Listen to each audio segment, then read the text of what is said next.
দুনিয়াতে কোনো ব্যবসা নাই যে 6 মাসে দ্বিগুণ হবে। এই ভুলটা যেন আমরা কেউ না করি। তারপরে আপনি 1 কোটি টাকা এবং উনি অনেকের কাছ থেকে লোন করে পরিবারের আত্মীয় স্বজনের কাছ থেকে কমিটমেন্ট নিয়ে দিয়ে দিচ্ছেন টাকা, কিন্তু ওনার নিজের কোনো মালিকানা নাই। ওখানকার কোনো মেমোরেন্ডামে, কোনো এগ্রিমেন্টে বা ব্যাংক সিগনেচারিতে ওনার নাম নাই। ওইখানে ওনার কোনো কাজ নাই। ওরা কি ব্যবসা করে, আদৌ এক্সপোর্ট করে কিনা, কোত্থেকে সোর্সিং করে, কোত্থেকে কিনে, কোথায় বিক্রি করে, উনি কিছুই জানেন না। শুধু গল্পটা ওনারা বলছেন, উনি টাকা দিয়ে দিয়েছেন। এই সর্বনাশটা করবেন না। আমার পরিচিতই একজন আমাকে বলে যে অনলাইনে একটা বিজনেস আছে, তুমি যদি টাকা ইনভেস্ট করো 6 মাসে এটা ডাবল হবে। তা আমি অলরেডি অনেক ঋণ হাসপাতাল থেকে হয়ে গেছি। তা আমি ভাবলাম যে এটা যদি হয় তো খারাপ হয় না। তা আমার তখন 5-6 লাখ টাকার মতো ঋণ আছে। তা আমি দেখলাম যদি 10-12 লাখ টাকা ম্যানেজ করতে পারি তাহলে আমার ওই ঋণের টাকাটাও শোধ হয়ে যায়, আমার কিছু টাকা হবে।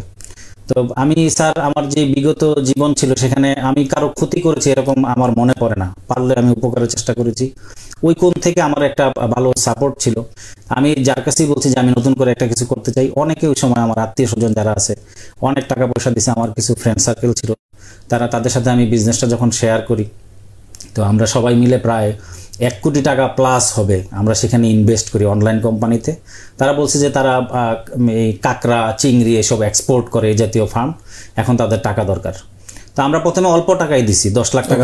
আপনি কোনো কাজ করতেন না? ওইটা আমার কোনো কাজ ছিল না। হ্যাঁ, যে অফার দিছে সে আমার পরিচিত ছিল আর কি। মানে আপনার ওখানে কাজের কোনো সুযোগ ছিল না? কাজের কোনো সুযোগ ছিল না। এবং কাকে টাকা দিচ্ছেন আপনি তার বাড়িঘরও চিনি না, কিন্তু চিনেন না, আপনি সিগনেটরিও না যে আপনার সিগনেচার নিয়ে টাকা উঠাবে, কিচ্ছু না। জাস্ট টাকা দিছি কম্পিউটার থেকে। কত টাকা দিয়েছিলেন? অনেক। আমার হচ্ছে আমি আমার ব্যক্তিগত রিস্ক নিয়ে প্রায় 35 লাখ টাকার মতো, যেগুলো আমার জামানতের ভিতরে আছে। আমার কাছে টাকা দিছে যে তুমি আমাদের টাকা বুঝাই দিবা। আর যেগুলো আমার ফ্রেন্ড সার্কেল দিছে এখানে সব মিলে 1 কোটি প্লাস হবে এরকম, শুধু আমরাই দিছি, আরও অনেক লোকে টাকা দিছে সিদ্ধেশ্বরীতেই স্যার। তো তারা নিয়ে আমাদেরকে একটা কম্পিউটার রিসিপ্ট দিছে যে আমাদের কাছ থেকে এত টাকা তারা বুঝে নিছে। এখন তো স্যার আপনার সেশন আছে যে সিগনেটরি থাকতে হবে, নিজের ইনভলভ থাকতে হবে, এগুলো তো তখন স্যার পাই নাই, তাহলে এত বড় ক্ষতি হইতো না। আর আমিও মানসিকভাবে বিপর্যস্ত ছিলাম, আমার টাকা দরকার ছিল। তো আমরা প্রথমে 10 লাখ টাকা দিই সবাই মিলে। দেওয়ার পরে 2 মাস দেখলাম ঠিকমতো প্রফিট দিছে, তো যেটা মানুষের ভিতরে কাজ করে আর কি। তো দেখলাম ঠিকমতো তো দিচ্ছে, তখন আরো 20 লাখ টাকার মতো সিস্টেমই এটা শুরুতে দেয়। হ্যাঁ দেয়, যাতে আপনি আবার দেই। তো এইভাবে যখন আমরা তৃতীয়বার যখন পাইলাম অল্প টাকাটা, তখন আমরা সবাই মিলে একদম, আমি আমার শ্বশুর বাড়ি থেকেও কিছু টাকা নিয়েছিলাম। আমি একটু থামাই আপনাকে, কারণ মানুষদেরকে এটা একটু আরো সচেতন করা দরকার, কারণ এই ভুল এখনো অনেকে করে। দুনিয়াতে কোনো ব্যবসা নাই যে 6 মাসে দ্বিগুণ হবে। এই ভুলটা যেন আমরা কেউ না করি। তারপরে আপনি 1 কোটি টাকা এবং উনি অনেকের কাছ থেকে লোন করে পরিবারের আত্মীয় স্বজনের কাছ থেকে কমিটমেন্ট নিয়ে দিয়ে দিচ্ছেন টাকা, কিন্তু ওনার নিজের কোনো মালিকানা নাই। ওখানকার কোনো মেমোরেন্ডামে, কোনো এগ্রিমেন্টে বা ব্যাংক সিগনেচারিতে ওনার নাম নাই। ওইখানে ওনার কোনো কাজ নাই। ওরা কি ব্যবসা করে, আদৌ এক্সপোর্ট করে কিনা, কোত্থেকে সোর্সিং করে, কোত্থেকে কিনে, কোথায় বিক্রি করে, উনি কিছুই জানেন না। শুধু গল্পটা ওনারা বলছেন, উনি টাকা দিয়ে দিয়েছেন। এই সর্বনাশটা করবেন না। নিজেরটা করেন, ছোট করে করেন, নিজের ব্যবসাটা নিজে করে করেন। কারো হাতে টাকা তুলে দিয়েন না। প্রবাসী, দেশি যারাই আছেন, আমি বারবার বলছি, নিজের টাকার মালিকানা নিজের কাছে রাখেন।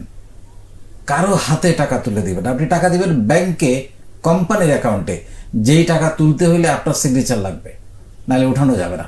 আপনি জানবেন কোন খাতে খরচ হচ্ছে, আপনি জানবেন কেন টাকা জমা হচ্ছে।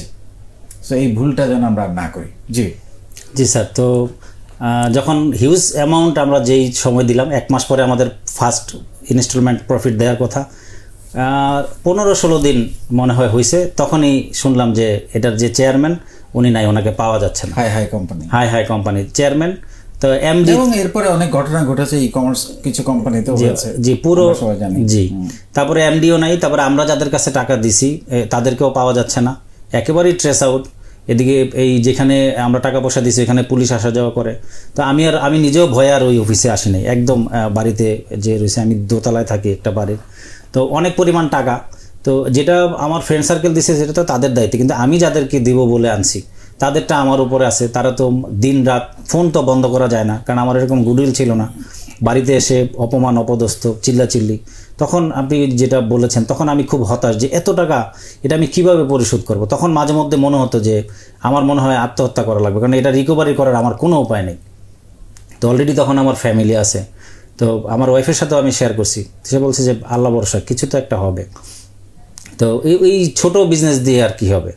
তো তখন এইভাবেই চলতে থাকে, হতাশা, মানুষ গালাগালি করে, অপমান অপদস্থ করে। তো ঘুরতে ঘুরতে ওই যাদের কাছে আমি টাকা দিয়েছি এদের একজনকে একবার পাইছি, পেয়ে এর মামলাও করা হয়েছে। কিন্তু বাংলাদেশের আইনের অনেক ফাঁকফোকরের কারণে, যেটা আপনি শুরুতে বললেন স্যার, যেহেতু আমার কাছে শুধু কম্পিউটার রিসিপ্ট, আমি কোনোভাবেই প্রমাণ করতে পারি নাই যে টাকাটা আমি তাদেরকে দিয়েছি। উল্টো মানে আমি ফেসে যাওয়ার মতো অবস্থা, পরে সারেন্ডার করতে হয়েছে, আমার মামলা উইথড্র করা লাগছে, এরকম অবস্থায় গেছে। যেটা আপনি বললেন খুব ভালো। তখন আপনার ওই সেশন যদি হইতো যে আমাদের সিগনেচারি থাকবে বা আমি নিজেই ইনভলভ থাকবো, কখনোই এই টাকা খোয়া যেত না। এখন তো পসিবলই না, কেউ এরকম কোনো প্রলোভনে পারবে না ইনশাল্লাহ। আপনার কাছ থেকে, আপনার সেশন থেকে অতটুকু স্যার শিখছি।